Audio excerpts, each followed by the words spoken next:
guest artist tonight. Carolyn Lord is a native Californian who's always loved painting, and she studied studio arts at Principal College in Illinois in the mid-1970s before beginning her art career. She also studied and her studies also included botany and architecture, two of her favorite subjects, and she likes to paint those since that time. At Principal, she was introduced to an artist, James Green, to the California regionalist watercolor tradition. And 2 months after her graduation in 1978, Carolyn had her first solo show at the Maybeck Gallery in Illinois. The following month, she began exhibiting in Carmel, California, alongside one of her favorite watercolor artists of all time, Millard Sheets. Carolyn is local. She lives in Livermore and is a part of a 4-artist show at the Firehouse Art Center currently, and we'll be there, I think, through this Saturday. I'm not sure, Carolyn, if that's correct. That's right. That's what I have in my notes. One of the things that we're going to be doing, or what we're doing this evening, is a little different, and we're really excited about this. Carolyn juried our show 2 years ago, I think it was, Carolyn, and last year did a gallery walk through the current show that we had in the beginning of this year. And it was really exciting to hear her talk about the art that was hanging in the gallery and why a juror may have picked it, and when she jurors, what she looks for when she examines and evaluates a painting. So a little different, and she's going to do a PowerPoint presentation and kind of go through the same process that she did in her gallery talk. So with that being said, I'd like to turn it over to Carolyn. Carolyn, we're real excited to have you here, and welcome. Thank you. Okay, I will. Oh, where is it? At the top of the screen should be your share screen. Yeah, here it is. Share. And then also I should mention, if anybody wants to ask Carolyn a question during her presentation, please funnel it through the chat feature, and we'll forward those through to Carolyn at the appropriate times. Oh wait, where'd it go? Oh gosh. Oh, we practiced this yesterday and it was fabulous. Hit escape and then try to re-enter it. Okay. Oh, okay. And then get to your first slide. You were on a blank slide. That's what. Oh, that's right. That's right. You're at the end of you're at the end of your presentation, Carolyn. Oh gosh. Oh yeah, I did some rearranging and forgot to do that. Okay, I'm gonna close this out. Okay, this is great. I guess everybody can hear me, and yes. Thank you for joining me this evening. I am going to be one run-on sentence.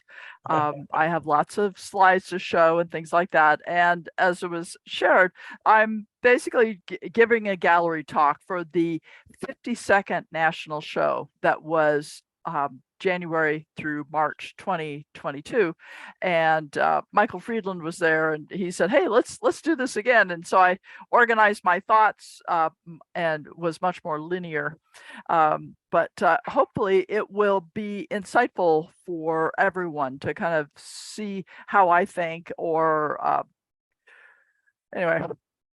I do want to acknowledge that the juror of selection was Andy Evanson, and the juror of awards was Birgit O'Connor. And like I said, I'm going to use this as a way to sort of talk about art, composition, value, color, and things like that. And I also like to share examples from art history. And the reason is, what makes art history so great is, by becoming familiar with these, they become our shared vocabulary.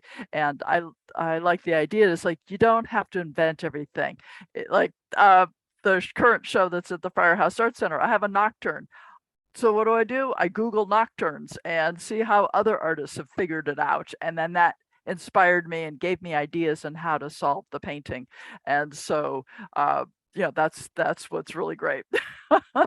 And then as the caveat, all remarks will reveal my personal biases.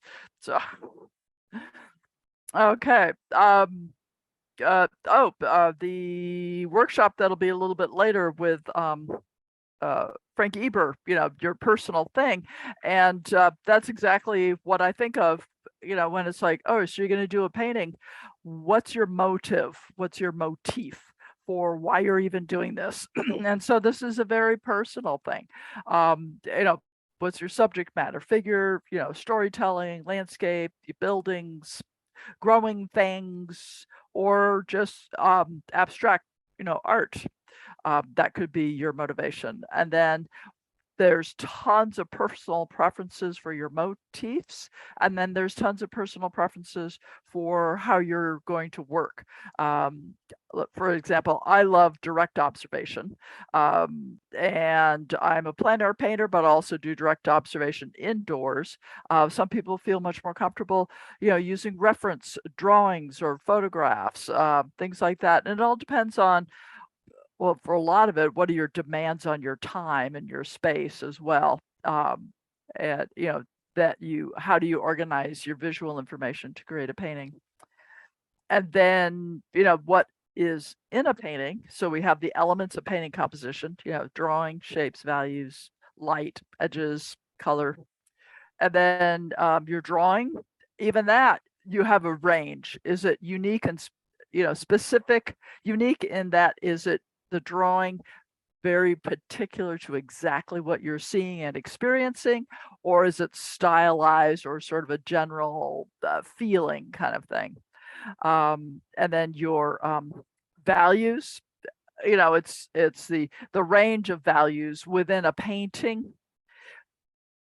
How much light, how much dark, is it dominated by lights and darks? Is it dominated by big value contrasts, or are your values close together and so you have a very subtle transition? And there's compositionally, there's the two big shapes and two values, which dominates Western art.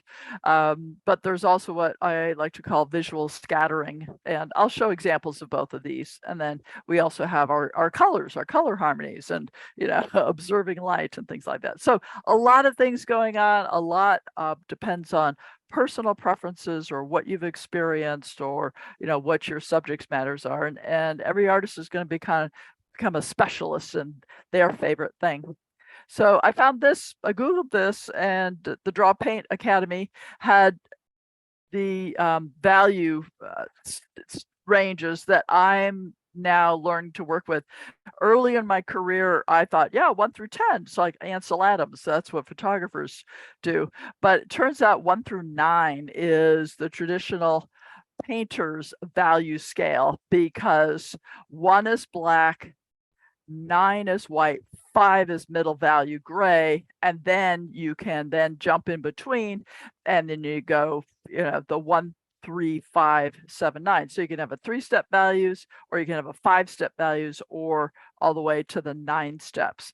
And then of course you're going to have little subtleties in between. But this is great. Talks about, you can have low key. So like I said, some paintings are predominantly dark, some paintings are predominantly light, or some are just sort of in the middle. And that's, especially tonalism, where you don't get either extreme. And then I got this color wheel from James Gurney. Gurney's Journey is a fabulous blog. He's also the author of Color and Light for the Realist Painter, which is just absolutely loaded with so many concepts that I was just stunned. It's like, oh, I didn't know this. Just this, side light, front light, back light, contre-jour, up lights, reflected lights, time of days, values, and whatnot. And I did hear him give attended one of the early plein air conventions, and he gave a PowerPoint, and there were some definitely aha moments that were just phenomenal and really helped me to understand.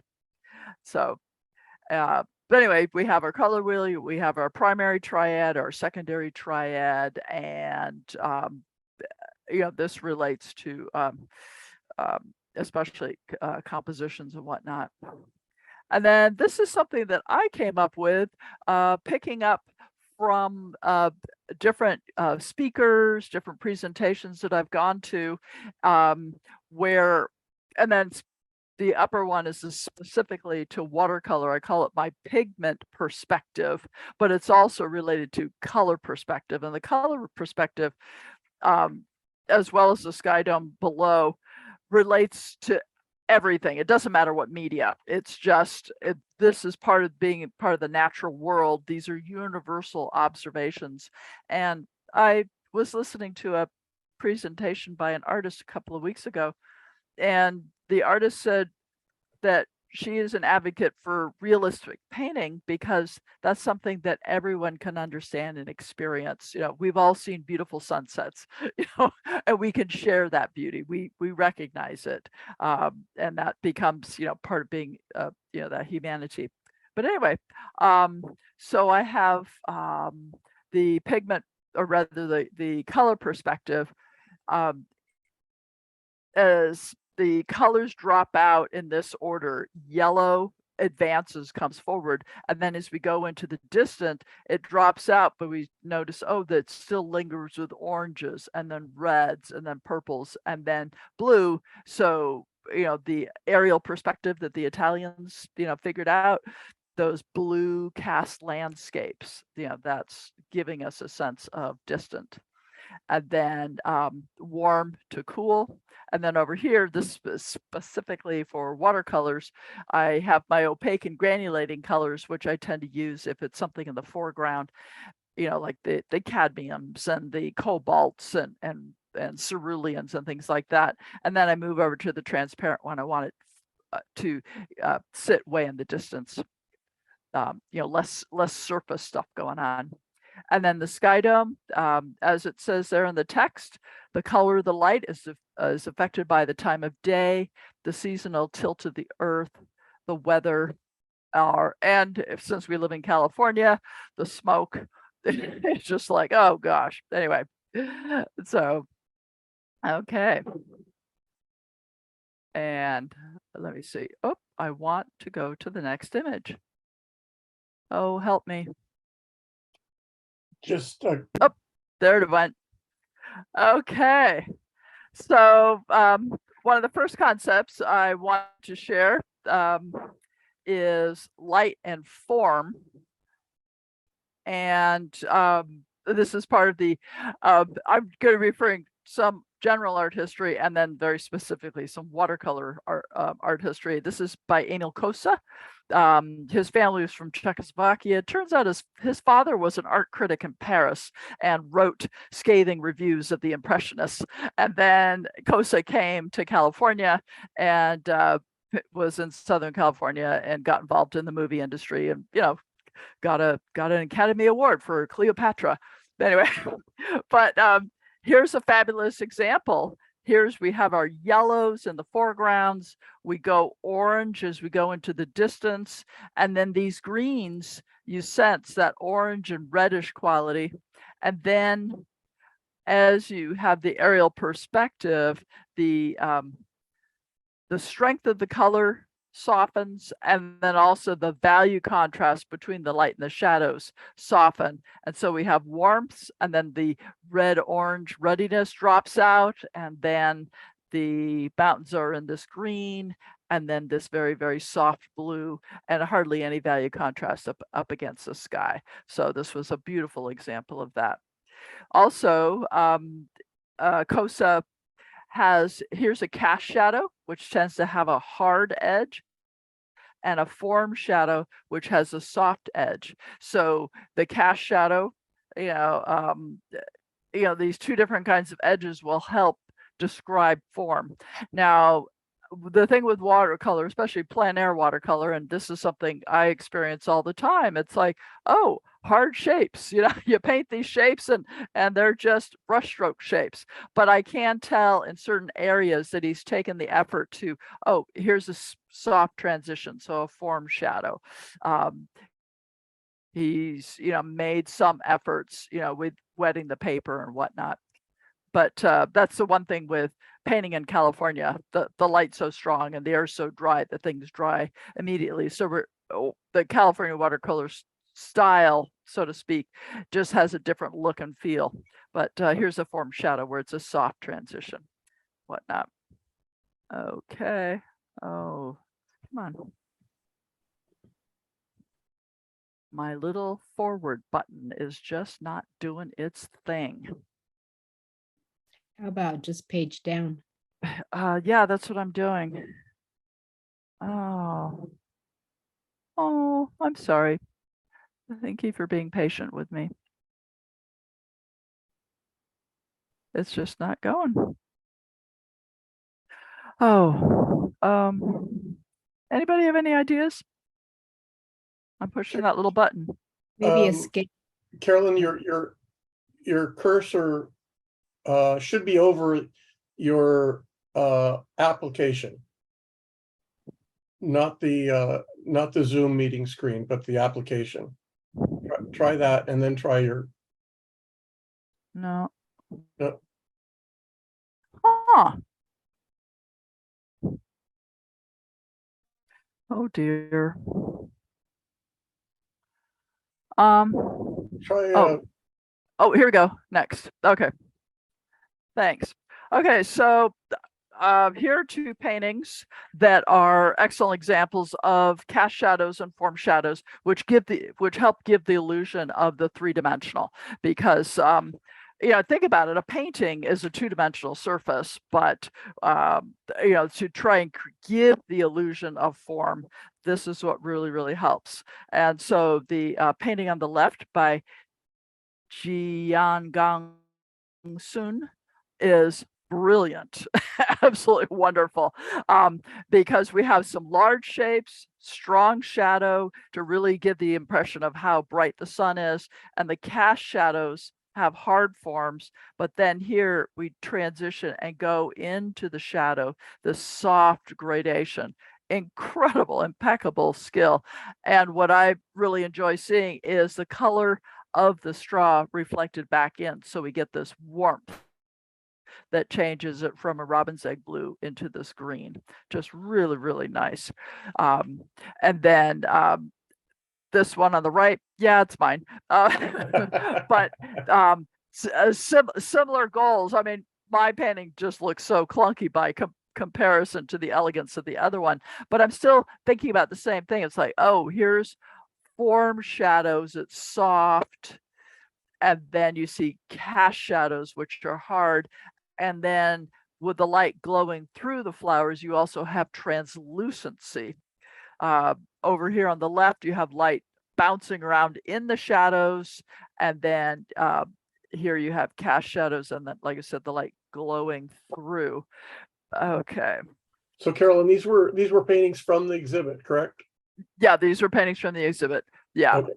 And I don't know about Jiangang's, I would assume reference photo, so that's the way this artist likes to work.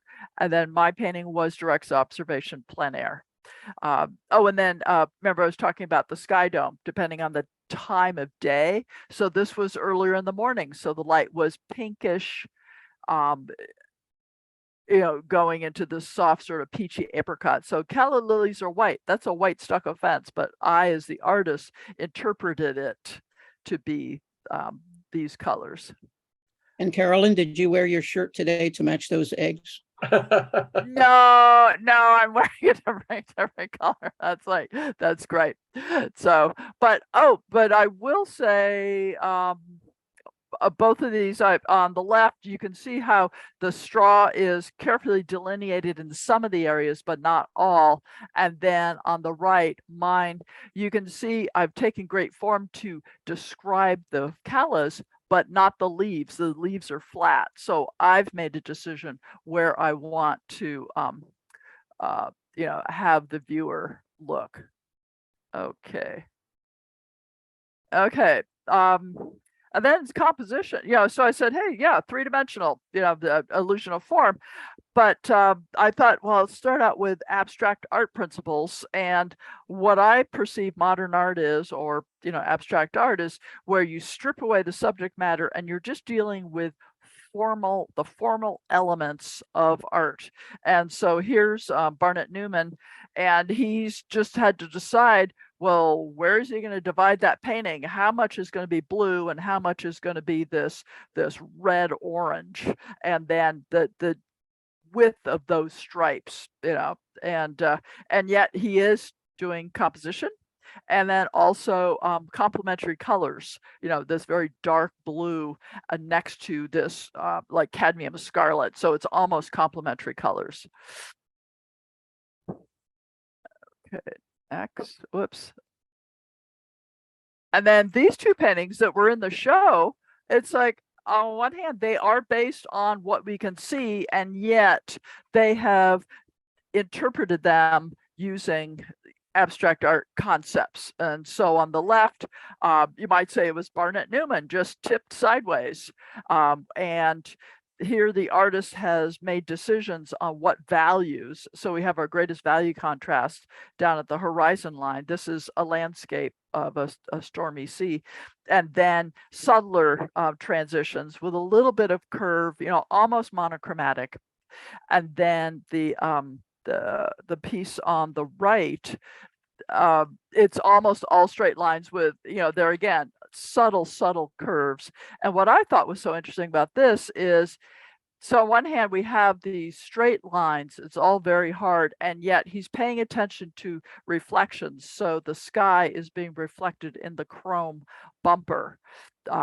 And so we have these very subtle observations, and yet the first impact is just this graphic geometric shapes. You might say a Ford Mondrian kind of thing. Okay. Next. And then so that's, and then as I mentioned before, the basis of a lot of compositions are, two shapes and two values is the most simplistic way to put it. And so here we have a Franz Klein, and it's like, oh, well, here's a black shape on a white, so the two extremes of values, 1 and 9. But as I was looking at this, it's like, oh, well, this kind of fits in with, there's a trend that's been going on for a decade or two of making quote unquote notons, just saying what's light, what's dark, and just dividing it in two and seeing what that abstract shape is, to make a compositional sketch. So that's I don't know if Ron's had that in mind. I do know that Klein's work is very large. When you go to museums, it's huge. Well, here's a painting. It has a monumental feeling, and yet it's about the size of a quarter sheet watercolor. But so this is obviously Rembrandt, but he has big shape, that where it's light, and then where it's shadow, it kind of creeps around here, loops around. And then there's a little small secondary, but when you squint, it's barely there. So it's mostly dark with this, well, it looks like the state of Indiana coming down here and zooming around, light and dark. And so, and what he's done is, this does have a subject matter, unlike Klein's or unlike the Newman, which was just abstract. But what the artist has done is linked together different things to make larger darks. So we have, this is the Supper at Aramaeus. So we have Jesus, we have a figure here crouching down, linked to the table, linked to the shadow, to the wall, linked, there's things going on in there, but they don't jump out because the goal is to organize everything. So it has a much more monumental feeling. Now here's John Singer Sargent, American watercolorist, and he's done a similar thing where there's all these rocks. This is it was fun to look for things.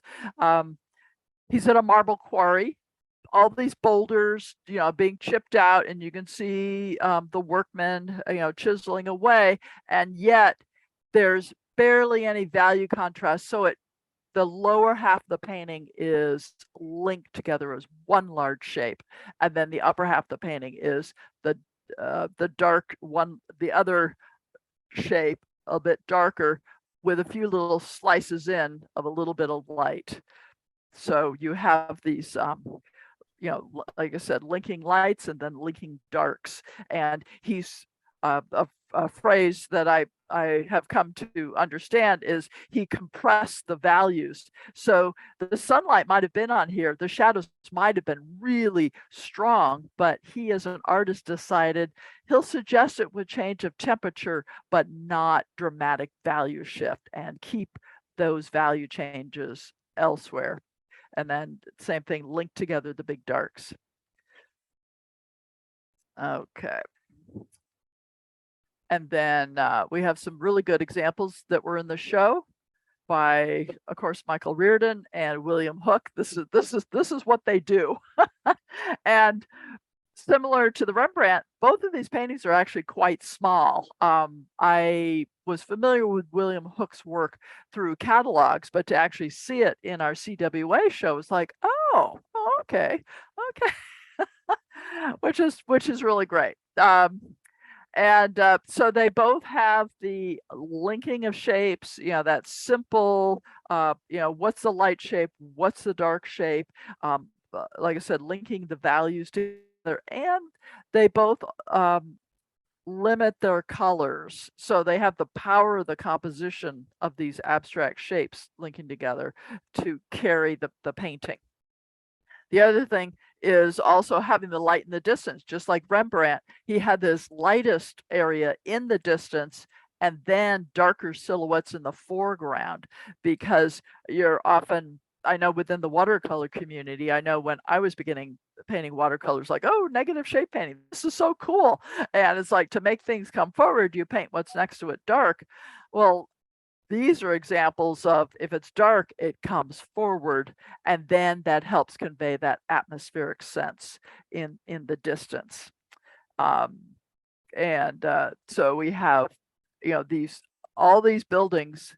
It's not, Reardon's not too concerned about delineating them, but seeing that they connect together. And then I also liked how this painting is all verticals, and then this one lovely arc curved shape. And then Hooks has the hard edges against the soft. You can see here, Reardon, you know, keeps his drawing crisp and clear, and then whereas Hook, you know, diffuses it. Okay.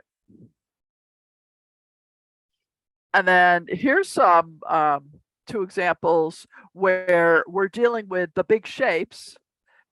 This one is backlit, the one on the left by Charles Rouse, and the one on the right by Ruth Miller is side lit, but you still have these clumping together, this grouping of figures in the boat, where you see this interesting silhouette that links around, and the eye can follow, and these interesting shapes around it and whatnot. And then over on the right, one of the things I just really enjoyed about this painting was using the paper wraps of the flowers and keeping them almost flat to be as a foil for the darker values as well as colors going on. And both of them, like here on the left, it's a large shape, small shape, and kept it dark. You know, if you squint at it, even the man's white in the shorts seems pretty dark compared to the glare of the water. And so what he's done is compress the values to say this is in the dark, and then where the ocean is, just blasted it out and connected it all. So that way you have some suggestion of water, but it's, your eye isn't distracted by, you know, too much detail that way. And it really gives the effect of the glare. And then, as I said, this was delightful because you had, you know, here's some large darks, you know, the woman's dress, her hair, the dark background, it makes it large and then brings it forward.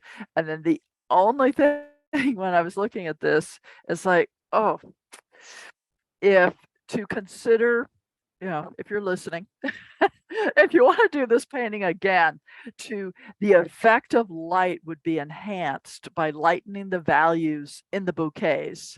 So like here, it's like this dark value makes a whole. Whereas you see here, these are all light compressed, or sort of bathed in the light, and then feel like they're all illuminated. But anytime you have these dark holes, it suggests, oh, you can see all the way through because it's about as dark as that. So those are subtle things. But then that way, this whole area could link together not only by the flat abstract geometry, which is so great, but then also the lighter value. Then you'd have a larger light in the foreground and then a larger dark in the background. Same thing with, oh, these yellow flowers way up there. It's like, oh, bring them on down here. Like I said, I would make comments, personal observations, but yeah, on the whole, I really like it. One of the other concepts, we're talking about values, and this is something that I learned from Millard Sheets early in my career. He says, anytime you're preparing a grouping of your paintings or having a solo show, you need to consider composing your show just like you compose a painting. And so he said it's very important to have a very dark painting in your show, as well as a very light painting in your show. And that's something that I did for the 4 paintings I have at the Firehouse Art Center. That's why I did a nocturne, because I had 3 very pale paintings and I needed the 4th one to be a contrast. So here on the left, we see Millard's painting. It's the lower values, 1 to 5, plus a little bit of like, oh, this is value 3. It doesn't have to be that light to say this is the lightest area. And what I especially noticed is, look how it's a brilliant sunny day, but look how Millard darkened the sky. So we know they're sky holes, but they are not a light value, so your eye doesn't jump off the page. So it keeps it focused down in this area where we have the sense of sunlight, and just really simplifies it and keeps our eye directed there. Also notice how there's this subtle transition of the pathway. Sunlight on the pathway close to him gets a little bit lighter, and then is the lightest in the middle ground. So that was a design decision to help lead your eye in and keep it special. So that way, to consider that just because there's light doesn't mean it all needs to be the same brilliant light. And then on the right, we have an example of a very low-key painting. And, oh, I forgot to write her name down, but I've met her. Always absolutely elegant compositions and whatnot. And I like this. It's a complementary colors. We have red and green. And then similar to Miller's, with just a little sprinkling of light, we have this little sprinkling of light going on here. Gigo. Oh, okay, thank you. Yeah, so you can see a very dark painting. And then you need to have a high key painting. So this is where your values are 5 to 8, never all the way white, and just kind of, middle.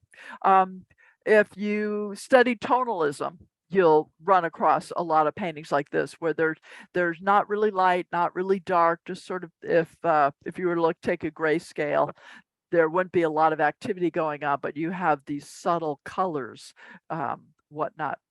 So, and then the painting on the right, it was like, oh, here we go. A high key painting. These areas between the logs are the darkest, but other than that, like in the upper left-hand corner, almost the same value, but one's orange and one's blue. So you have complementary colors, which are going to bring contrast, but you're not going to have the value contrast.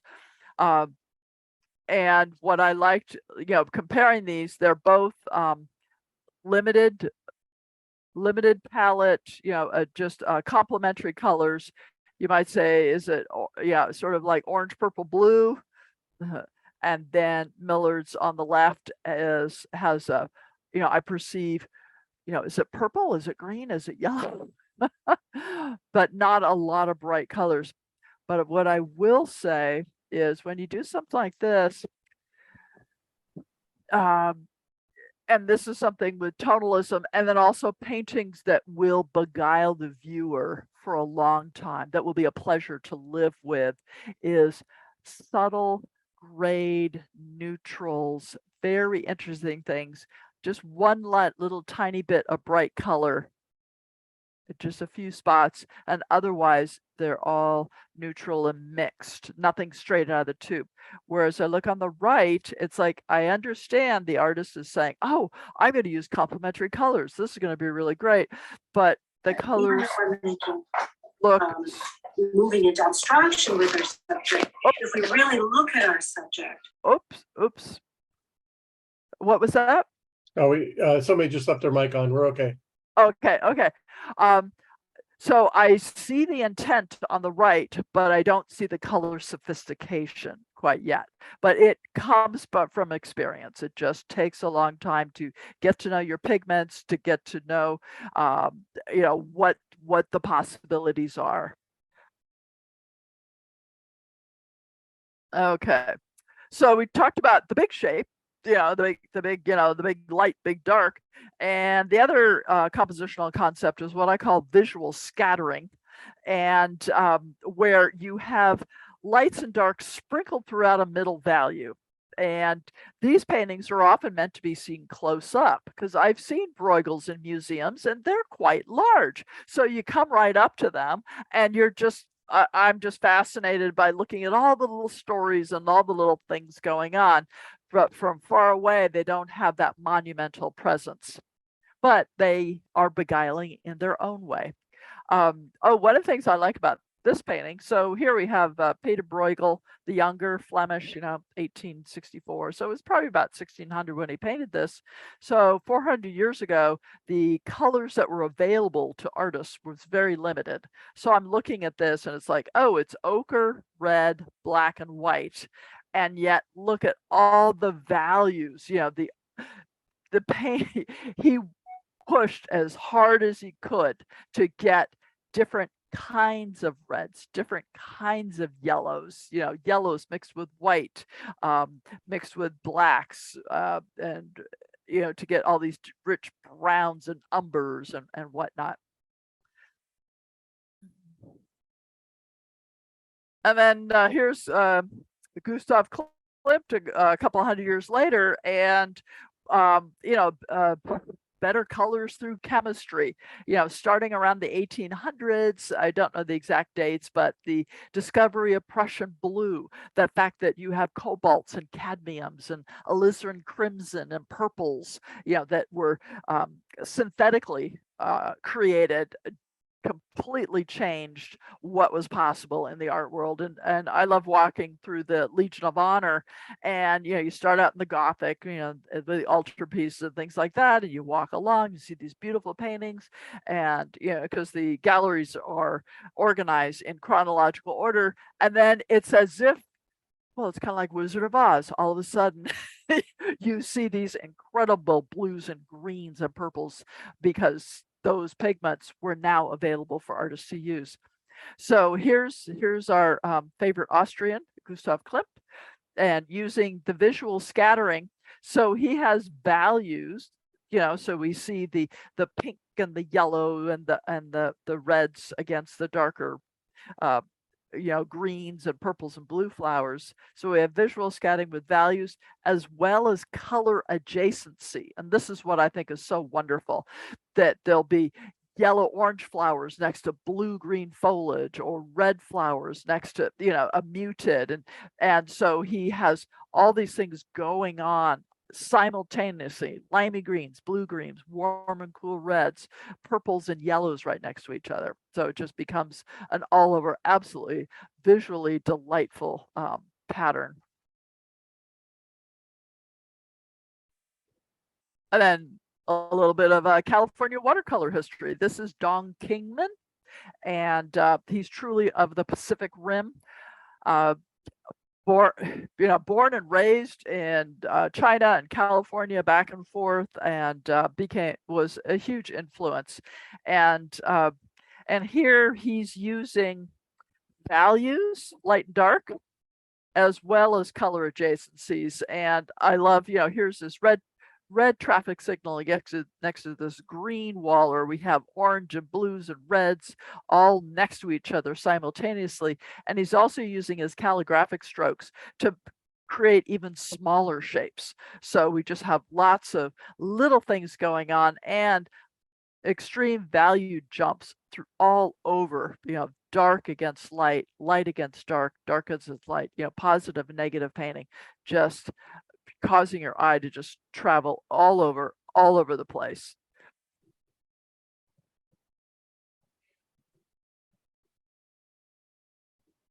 And then in the CWA show, we had the visual scattering. Just like Gustav Klimt was inspired by nature. Here we have two paintings, Shuahong Yao and Merv Richardson, and they are having that scattered flickering lights and darks all over. So we have light, dark, light, dark. You can see, the value contrast jumps up and down, small little pieces over here as well.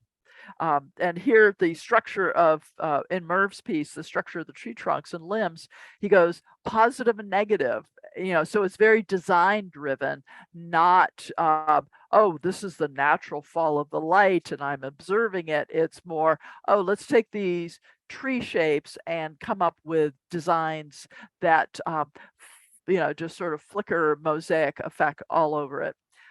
Just absolutely lovely paint application, complementary colors of the yellow and purple, plus the granulating. So it was just a really delightful piece.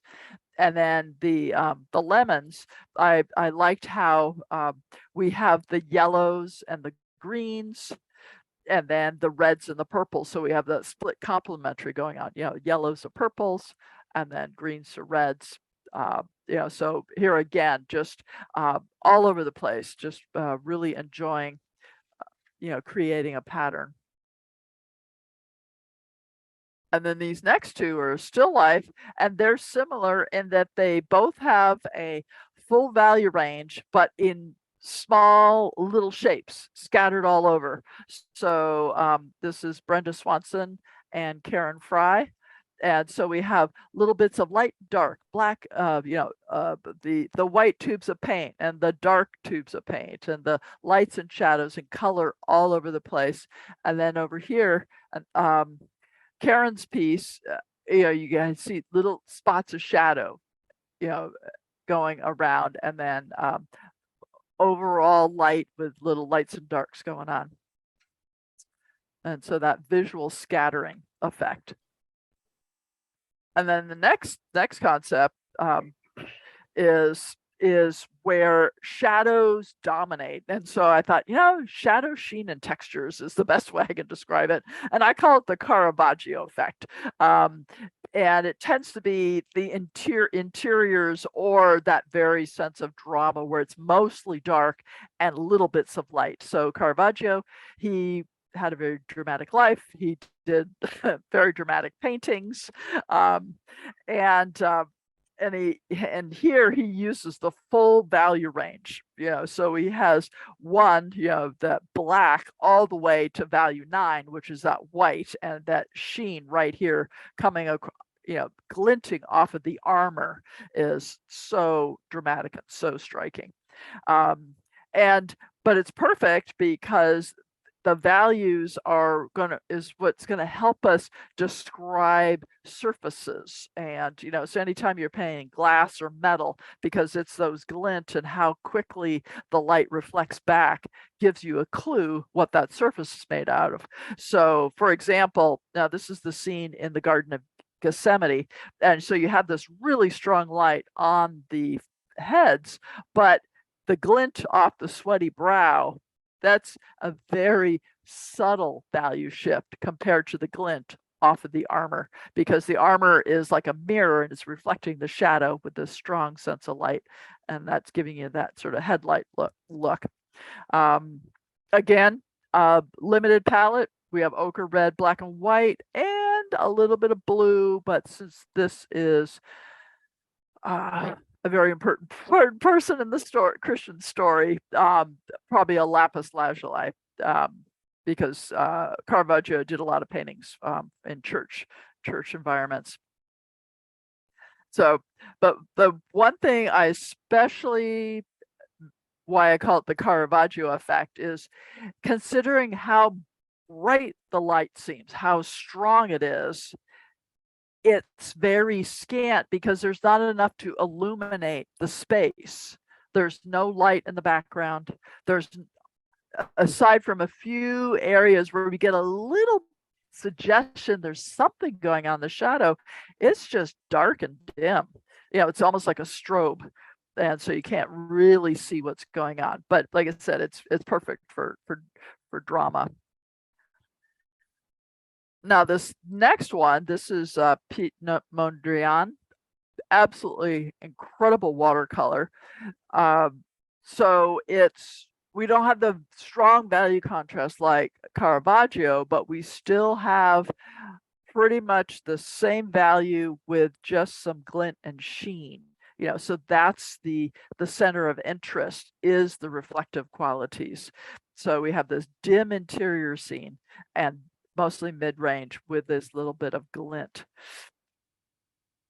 And then similar to the mentioned before, the Gustav Klimt, the fact that these colors are now available, for artists to buy, these blues and greens and stuff like that. And then the two paintings that were in the recent show that have, you might say, what, like I said, called the Caravaggio effect. So here we have Chris Kupinski, and it's very dark. You can barely see into the shadows, and yet this very strong dramatic sense of light, this sheen, like this spotlight effect, that it's very light to very dark, on I think the mangoes and the grapes, that very light to very dark. And then also the interest in portraying glass and shiny objects, and where it's light, it's really light, and like I said, and where it's dark, it's really dark. And then on the right, it's a little more stylized, but still mostly dark, an interior scene, and about reflective surfaces. What I especially like about the color composition on Margaret Washington's painting is that it's mostly cool blues and greens. So we get this interior sense, this dim sense, this analogous, this lovely transition from this yellow pistachio through the aquas into the blues to the black, and see how these shapes link together. Just absolutely lovely abstract design, and they're linking together. And then as I was preparing this, I realized the skin tones are barely, they're not rosy, there's just a little bit, but very neutral. And yet that's all it takes, is to convey the sense of skin by comparison to all the blue green.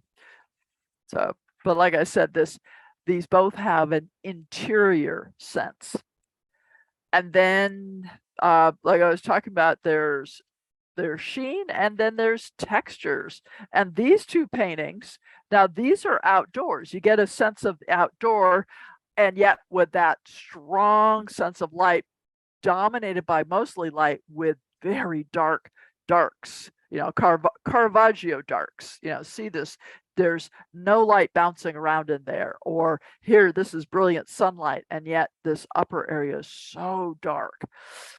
But the strong forms and beautiful attention to texture and surfaces, and these subtle transitions to create the form. So both of the artists have really taken care to observe. These are both painted from photographs, but they're paying attention to what they're seeing. This, for example, this is China Cove, to transition from one blue and then, oh, a little bit of yellow. And then as we move across, we see these soft, very subtle changes and shifts, mostly blue and aqua with a few little warm, hot hints. And then on the right, mostly warm with a little bit of cool. So the artists have, made color composition decisions where it's dominated by one, let's say the fauna here on the right, mostly warm with a little bit of cool, and then this red-green hit, that's just amazing. And then this is on the left, Jeff Ishikawa's mostly cool with a tiny bit of warm. Okay, then one of the other things that paintings can be about is light and atmosphere. And in this painting, this is Claude Monet. He French, grew up in Le Havre across the Seine River from Honfleur, and went painting on the coast and things like that. And he's might say the poster child for painting shadows that are created by temperature but not value contrast. And so the value contrast, so it's a brilliant sunny day, and yet it's the shadow that is reflecting outer space. That's why shadows are blue and lavender next to the landscape that is receiving the golden sun, but not the strong lights and darks like we said with the Caravaggio. Also, Monet was part of that period of not only were there new paints colors available, but they were also available in tubes. And so that's why we can have plein air painting, which we didn't have before. It used to be plein air painting was only in watercolor, but then once you had tube oil paintings, it was possible to go out paint outside. Let me see, reading my little notes. So as I mentioned, we have this lavender pink quality, and I also, knowing on the map where this is, there are coastal influences that came into the part where Monet grew up and spent his adulthood, had a lot of coastal influences. And so you have that humidity that comes in, kind of like being at the beach. And as I was preparing my notes, I realized, oh, well, he grew up in Le Havre. He painted in Étretat at the Honfleur. Étretat it was sort of like, well, anyway, I'll continue my list. There's Étretat, there's Honfleur. Over in England, there was St. Ives, where that was an artist colony. Skane, which is on the tip of Denmark, that was an artist colony. We have Provincetown, Laguna Beach, Monterey Carmel. All these areas that were by the ocean was a part of that light and atmosphere, because it transforms the color of the light and how we perceive things. But it also explains, so if you live by the coast, you see it. And I live in Livermore, and sometimes there is hardly any atmosphere, or going painting in Colorado, there is zero atmosphere. Things are just bright and crisp. And so the colors are going to just be different there. But I was going to say, we had some lovely examples of the impressionist type of feeling of light and atmosphere in the show. And of course, it helps knowing that Eric Weingart, he lives in the state of Washington. Here we have a sky and water painting, and it's just opalescent. We have the pinks and these aquas and golden, just everything just sort of mingling together. And then the painting on the right is by Alison Spreadborough, and this is in Mendocino. Same thing, this softness that just transforms the landscape and the colors and how you would want to express it.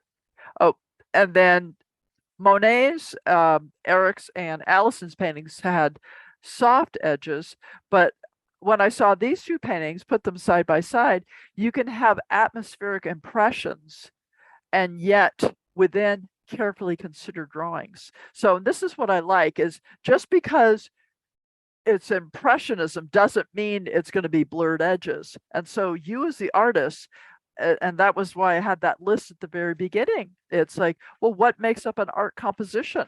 And for some people, drawing very specific shapes and very descriptive is important, and for others, it's not. So here we have two examples, Mark Farina in Pacific Grove, and so the focus is on the atmosphere and the subtle gradations, and my sky dome, where I talked about pink is early in the morning. So here we have this pink quality, and the shadows are lavender and blue. We're just like, oh, this is very soft. It's going to have a completely different feel. And then here's Michael Friedland's on the right. And I just love this golden afternoon. It just permeates and infuses all of the colors. We have these warm greens and these silhouette shapes. And similar to Millard's painting, we have some clear colors and our little, as Michael pointed out, our little figure to give it scale. But this color sky, it is indescribable. It has mystery, and it's just beguiling. And so, and especially we're going to do a composition this bold and this simple, to have a color that just transports you. It's just lovely. Absolutely lovely. Okay. Okay. This is my little intermission. Are there any questions or comments? And I know that the people running this know how to do to click around. So I don't have any questions in the chat right now, but Okay. if somebody has a question and you want to open your mic up, it's a smaller group, so you could ask directly if you'd like. I see Michael's going to ask a question.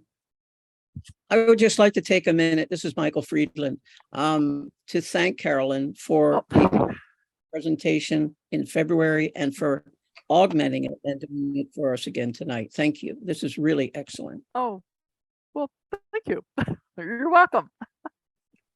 Carolyn, I have a question about when you are jurying a show. Do like in my imagination. Okay. Yeah.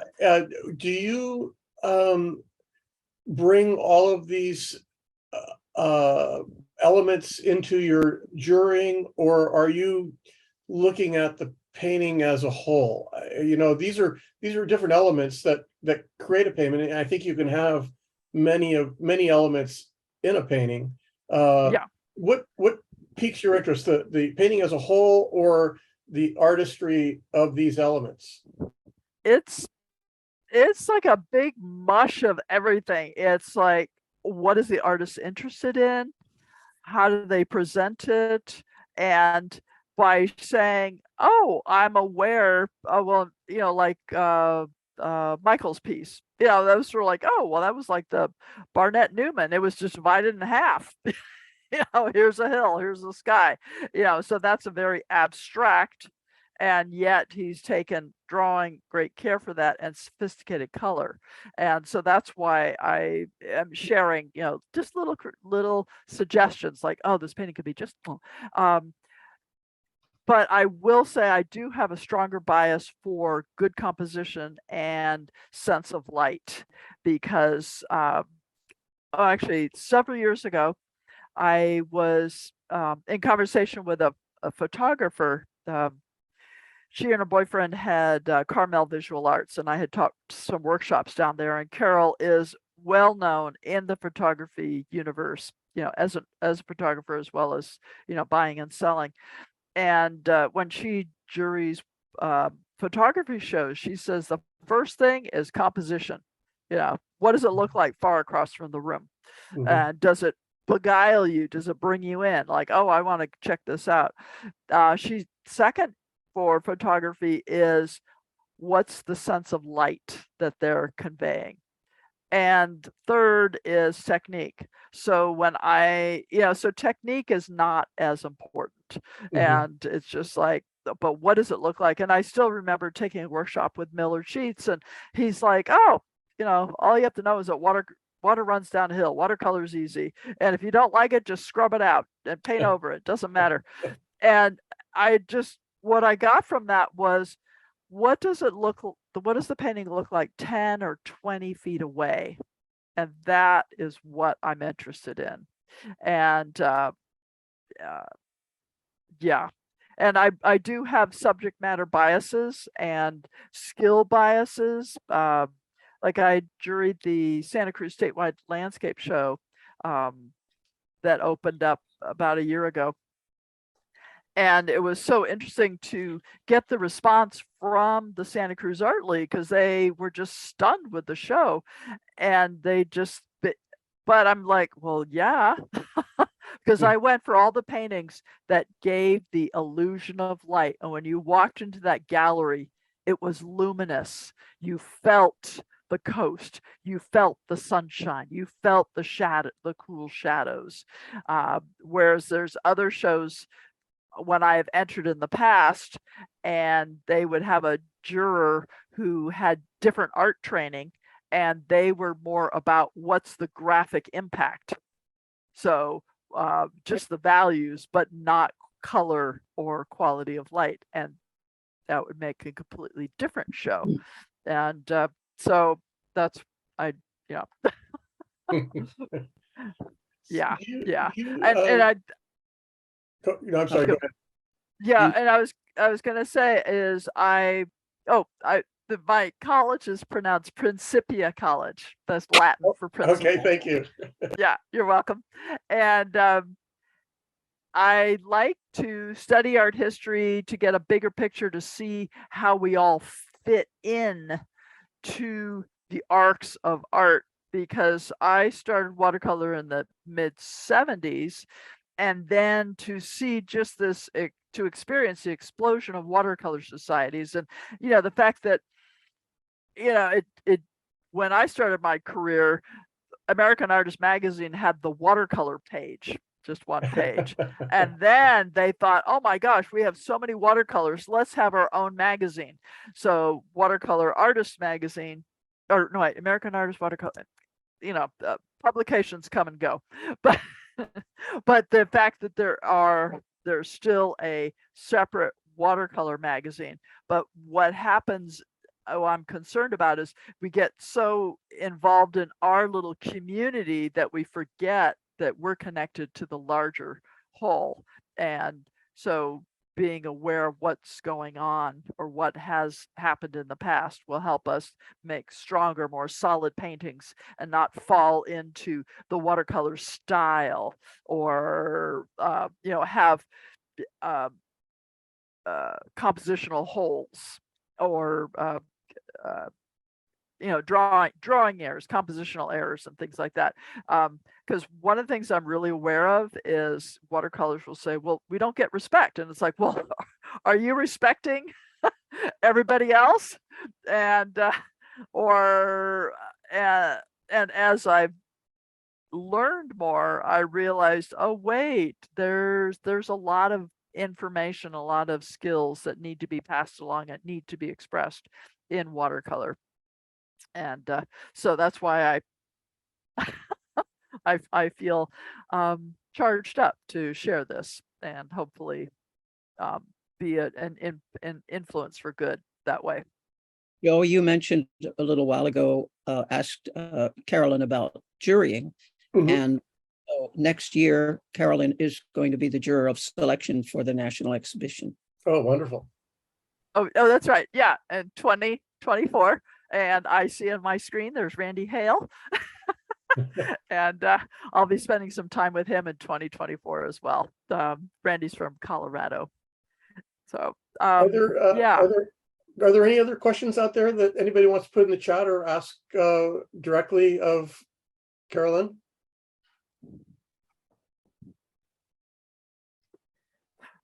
Okay. No? Okay. Well, she's going to continue on. Okay, I will close this. Okay, next slide. Okay, I paired the next grouping is going to be pairs of things, and I'm going to get more personal and more expressive and whatnot. And so the painting on the left is by Lok Kirk Huang, and the one on the right is by Thomas Schaller, who I see you're going to be hosting him for a workshop. And when I saw these paintings at the Firehouse Art Center, it was like, wow, they're kind of related. It's like, just day-to-day life and things like that. They both have a limited palette, sort of that yellow orange, sienna ochre and a purplish blue. That's great. And they both have motifs in brilliant light and whatnot. But as I spend more time looking at them, I realize that, and this is where values, because values will carry a painting. They say, colors get all the credit, but value does all the work. And by comparing these two, so they're not so much about color, but values, that I was looking that Schaller's work has a wider range of values in that 8 and 9 values, the very pale. So you have light, light, and even lighter, and even lighter. It just, it's always changing, but it's, that concept of compressed values, it's light, but there's still variation going on around it. And then what I thought was great is that then he preserved his lightest light next to his darkest dark. And then you'll also see that, and then the shadow is the strongest, lightest light, darkest dark, and it's the most colorful. And he's also conveyed reflected light, like there's golden light bouncing back in, like the sunlight comes here and then bounces up, and you get that reflected light under here. He still sees it as an abstract shape, but within it, he's playing with his temperature. So like I said, he has greatest value contrast. And then this push pin is a beautiful example. And I like to think it's like, oh yeah, this is his wall of his studio, and the sun is 93 million miles away, and the light streams through, illuminates the push pin, and then the light fades away. and just a foot or two and whatnot.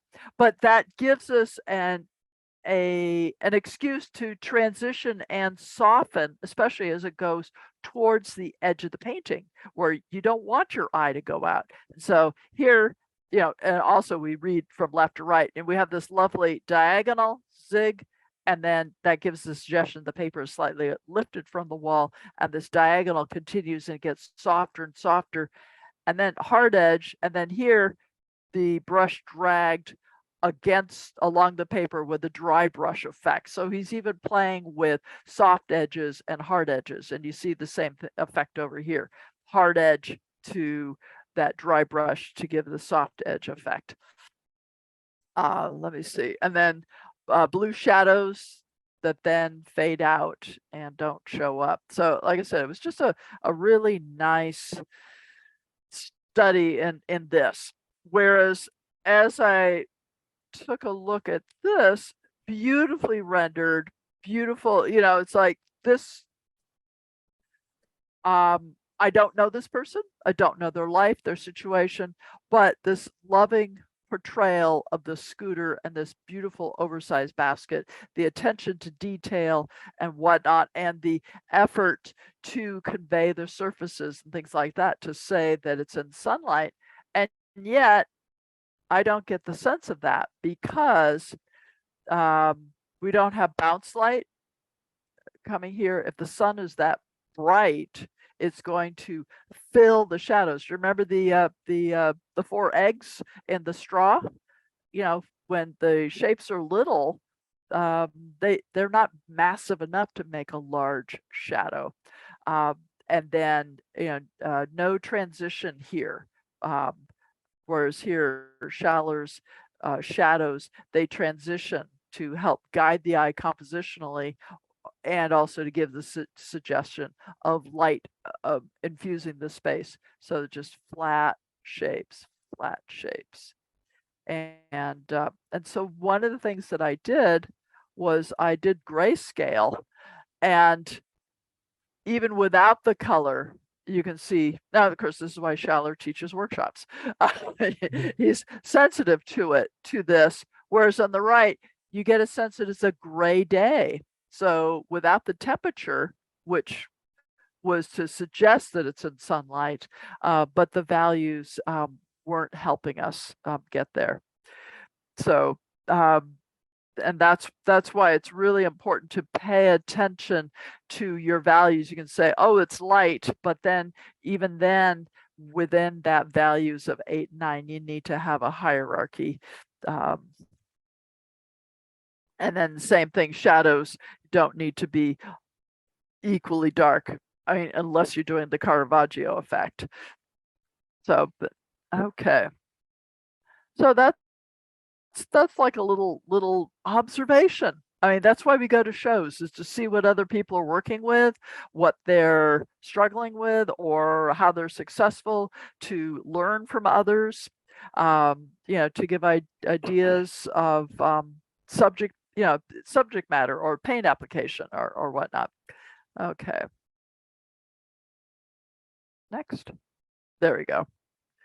Okay, so I paired these two up. The one on the left is by Susan Rutledge, and the one on the right is by Voon Wong.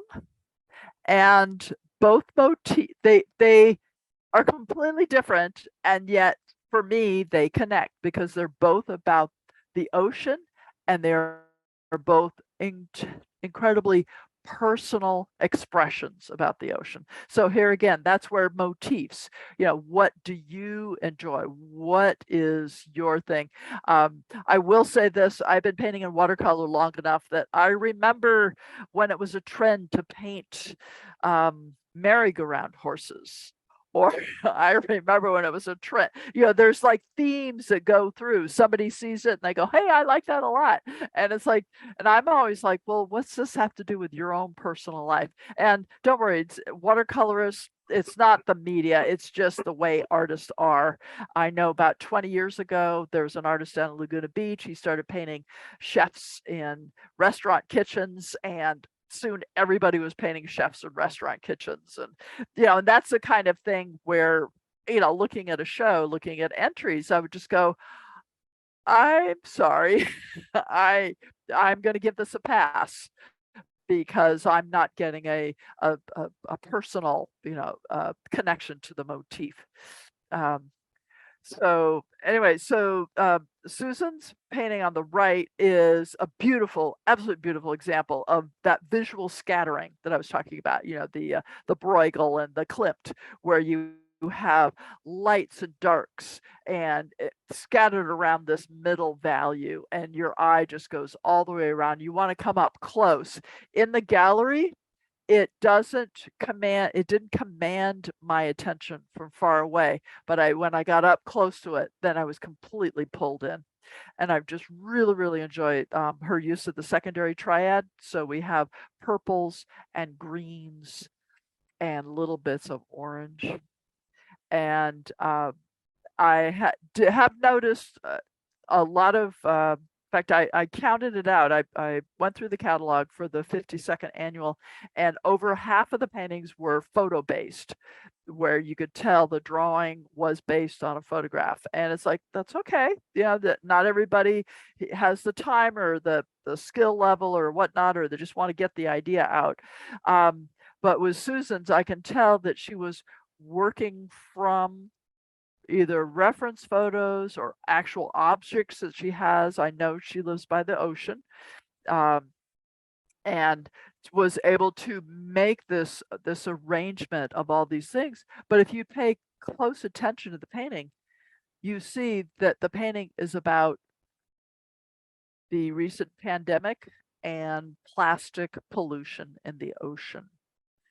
So as beautiful as it is, she is sharing with the viewer, her concerns. And then the painting on the right is a fabulous example of the two shapes. Remember I was talking about, big light, big dark. Well, this is not so much big light, big dark, but half the painting is water and half the painting is boat. So this goes into that sort of abstract modern art thing. It's sort of a diagonal, a very subtle diagonal, and it's almost the same. The width of the wood on the bottom of the boat is almost equal to the width of the water and the top of the composition. So it's just very, very interesting. So we have this half and half dynamic. We have boat and ocean. We have wood and water. We have orange. And I'm saying, well, orange is red. Yeah, orange is yellow, but this very warm on one side and then the blues and greens on the other side. Straight edges, shapes, splintery feeling versus these incredible fluid organic shapes. That was just really, really nice. And then what I also really liked about this painting was the title is called When I Grow Up. And you'll notice there's no visible horizon. So it's like there's an unformed future. We don't, with, hopefully limitless possibilities. So like I said, just a very meaningful and beautifully done painting.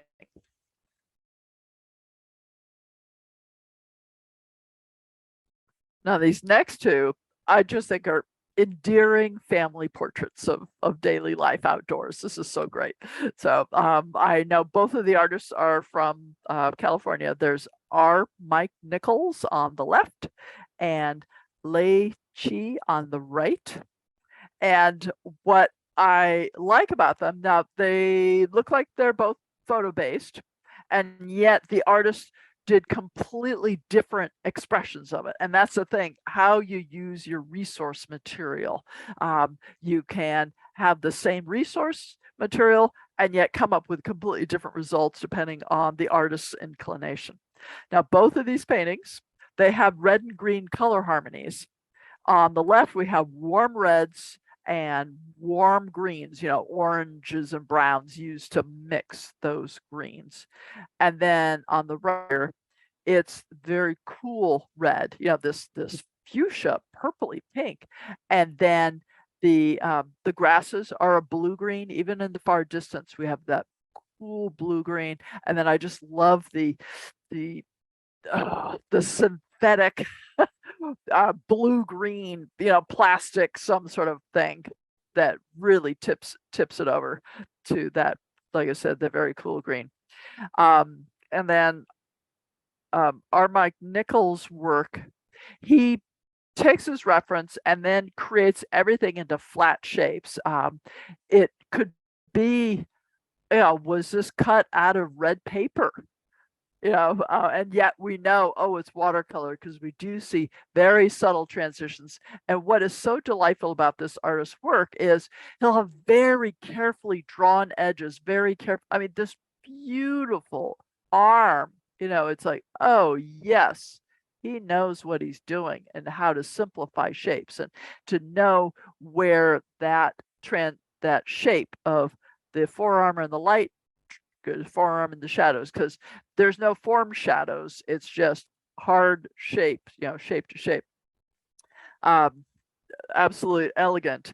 Oh wait, I had this idea and then it came in and it went out. Anyway, but he has taken this. Oh yeah, I know it is.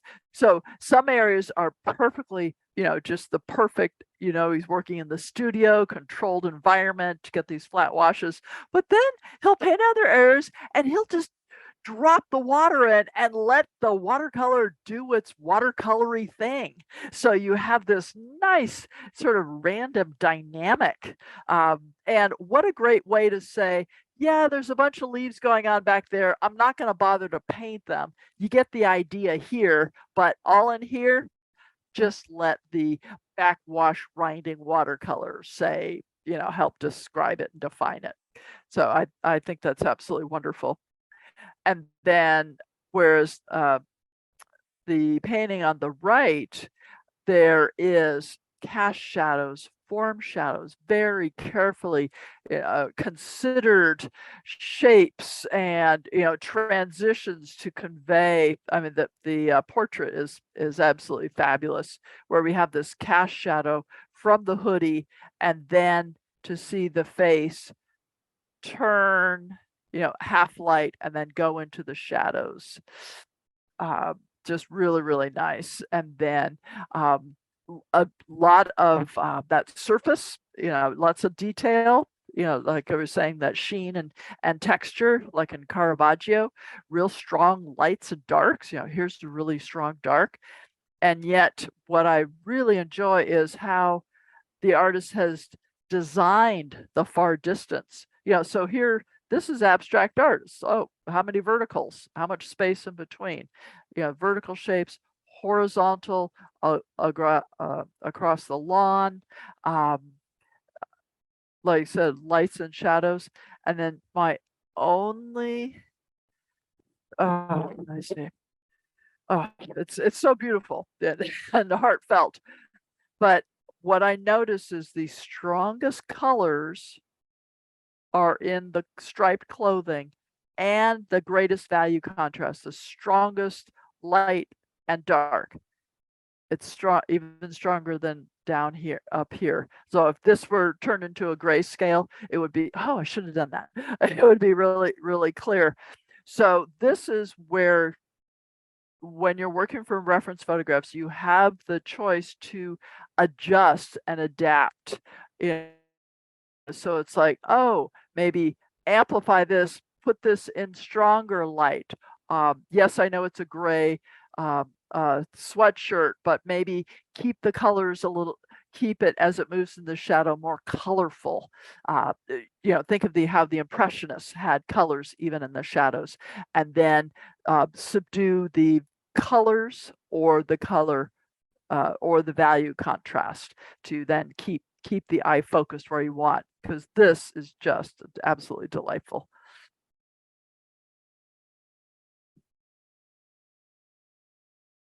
Okay, and then these two portraits, I paired them up because they include so many of the things that I feel are important. So when I'm looking at artwork and I look and I go, oh yeah, I like this. So and in the hierarchy of art, figure and portrait work is the most challenging. It takes the most skill, it takes the most practice, and tip of the hat to anybody who wants to jump in there and paint watercolor portraits.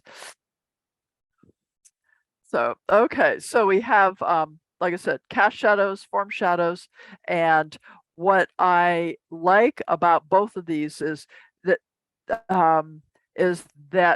the information in the shadow dissolves and just becomes one big shape. So on the left we have Michael Holter, and on the right is Marina Goldberg. So we have this shadow edge. The silhouette is so important, and it comes and it makes this very soft S curve, comes around, connects to the ear and down to the beard. So this is one, oops, no, oh, sorry. previous. One nice, lovely transition. Oh, and then this cast shadow comes down right across the brow, over the nose, and the eyes are in the shadow because that's why you wear a hat, to protect your eyes. And details get lost. It's not important to describe that. And that's something else that I've enjoyed looking at, is where do you leave out information? Because you don't have to describe everything. And several years ago, I heard attended a demonstration presentation by David Leffel, and he's a incredibly well-regarded figure and portrait artist out of New York City, and works in oils. But what he said is, respect the intelligence of your viewer. You don't have to describe everything. And I like to think of it as like, oh, is your painting encyclopedic where you're going to tell them every single bit of information, or is going to be like a piece of poetry, the mood, the feel, what's most important, what do you as the artist can control and design to decide what you're going to share with your viewer. Okay.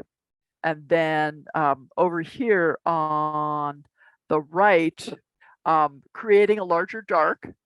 So we have this dark shape here, this post, and it links, of course, it's compositionally absolutely well placed because that gives us a chance to enjoy her profile.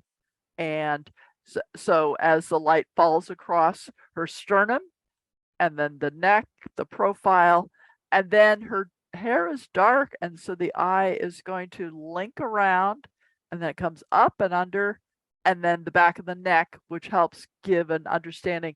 You know, the artist understands anatomy, how the head, you know, rises out of the rib cage, and then slides down the back. Now this area here starts to become more impressionist. Not a lot of value contrast, but we have the temperature. So we know, oh, this plane is facing to the back, this warm ruddiness is facing towards us, and then the yellow gold is facing towards the light. And then I also, both of these paintings are taking advantage of reflected light.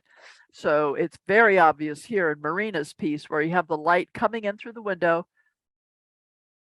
striking her upper chest, and then bouncing under here to give the reflected light that nice orange quality. Over here, the light comes in, hits the shirt, face, bounces up, and this is the one place where the artist does show a little bit of structure to say, yes, this is coming forward, and here again, it's an orange receiving the light, that bounce light.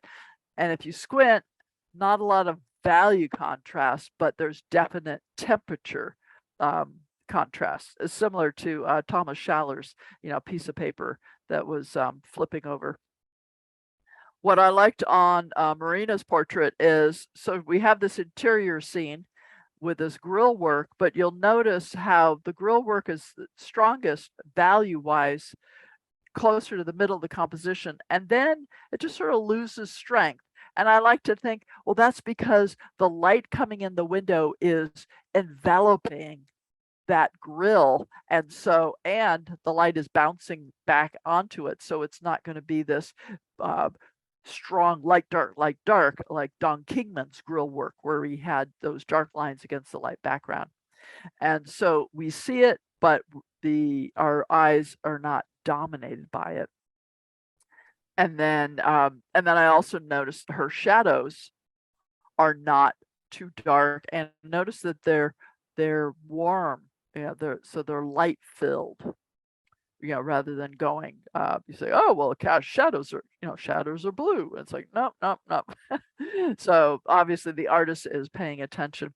I also enjoyed seeing the color harmonies and the color composition. So Michael Holter's piece, we have a primary triad. So you might say, oh, yellow and red and blue. And then over here, we have more of a complementary where I'm really aware of the yellow, the yellow into orange, and then the purple into the blue. So not only do you have value contrast, but you also have complementary colors going on. Okay.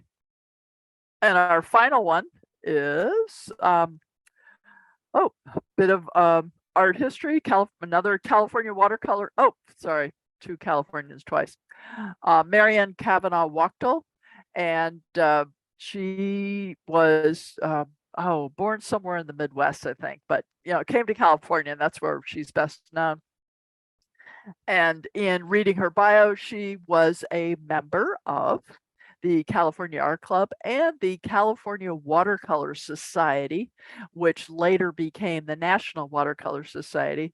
And I still remember about 15 or 20 years ago when the East Bay Watercolor Society wanted to change its name, and they go, oh, well, we'll just change from East Bay Watercolor Society to California Watercolor Society. And I remember writing a note to whoever was on the board, and I said, no, that's California Watercolor Society was founded in 1920.